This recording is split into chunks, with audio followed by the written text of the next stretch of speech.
Channel. তোমরা সবাই কেমন আছো? আশা করছি সবাই খুব খুব ভালো আছো। আর আমি আজকে তোমাদের সাথে প্রথমবার শেয়ার করতে চলেছি গেট রেডি উইথ মি। তো সেই কথাটাই আমি তোমাদের এই ভিডিওতেও বলছি। আর আমি যাব হচ্ছে আজকে একটা অন্নপ্রাশন বাড়িতে, রাত্রেবেলার অনুষ্ঠান, তাই আমি ভেবেছি একটা ব্ল্যাক শাড়ি পরবো। এই যে দেখো শাড়ি, আর এই যে হচ্ছে কিছু জুয়েলারি, যেখানে আমি দুটো ইয়াররিংস রেখেছি, আর একটা চেক রেখেছি, আর দুটো ব্যাঙ্গেলস রেখেছি।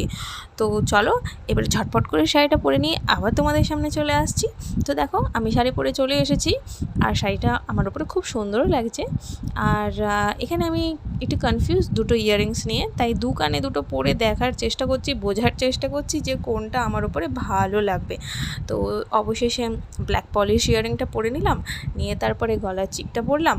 কিন্তু জানি না হঠাৎ করে কি হলো, সবই ঠিকঠাকই ছিল, তারপরে মনে হলো না ব্ল্যাক কালারটাই বেশি ভালো লাগবে, তো সেটা পরে নিয়ে এই যে দেখো আমি এখানে ফুলফিল রেডি হয়ে গেছি। তো কেমন লাগছে অবশ্যই জানিও, আর বড় ভিডিও খুব শিগগিরই আসতে চলেছে।